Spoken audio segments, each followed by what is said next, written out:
आज हम शुरू करेंगे class 12th continuity and differentiability chapter 5th की एक्सरसाइज 5.1 का क्वेश्चन नंबर 3। इससे पहले वाले वीडियो में हम क्वेश्चन नंबर 1 और 2 कर चुके हैं और आज हम करेंगे क्वेश्चन नंबर 3 जिसमें 4 पार्ट दिए गए हैं क्वेश्चन नंबर 3 के। और इसमें क्या पूछा गया है, examine the following function are continuity. इनको कंटिन्यू ये बताना है कि कंटिन्यू है या नहीं है फंक्शन। सबसे पहले ए पार्ट में F of x is equal to X minus 5, ये कैसा फंक्शन है? ये एक पोलिनोमियल फंक्शन है और जब पोलिनोमियल फंक्शन होता है जो वो कंटिन्यूस होता है, इसलिए हम इसको लिख सकते हैं it is a polynomial function and all polynomial functions are continuous at real X. इसका ये आंसर होगा कि सभी पोलिनोमियल फंक्शंस होते हैं वो कंटिन्यूस होते हैं सभी वैल्यू पे, सभी रियल वैल्यू पे। सेकंड आपका सेकंड पार्ट है, सेकंड पार्ट में फंक्शन क्या दे रखा है, F of x is equal to 1 by X minus 5। इसमें क्या दे रखा है, फ्रैक्शन की फॉर्म में दे रखा है भी एक।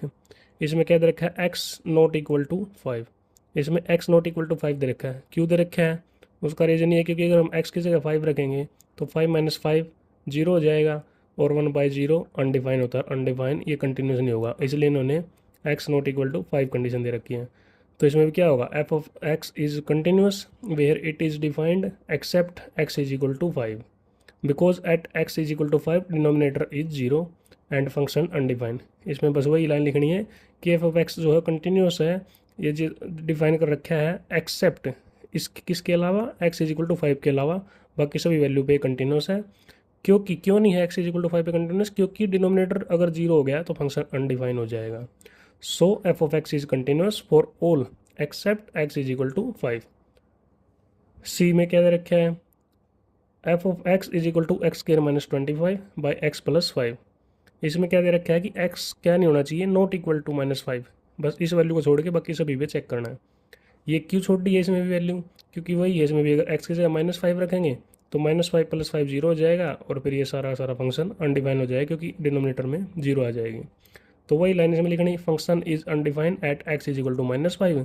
सो F F X is not continuous at x is equal to minus 5।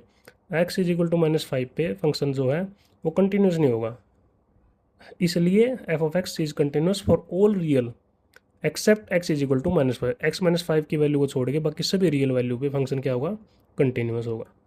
इसी तरह हमारा डी पार्ट है, डी पार्ट में क्या दे रखा है, F of x is equal to X minus 5 का मोड। इसमें भी आंसर क्या होगा, modulus function always continuous at all real X. सभी रियल वैल्यू पे जो मॉडुलस फंक्शन होते हैं वो कंटिन्यूस होते हैं। सो इसलिए हमारा जो फंक्शन है F of x is continuous होगा for all real values of x. ये हमारे थर्ड क्वेश्चन के चारों पार्ट का आंसर है।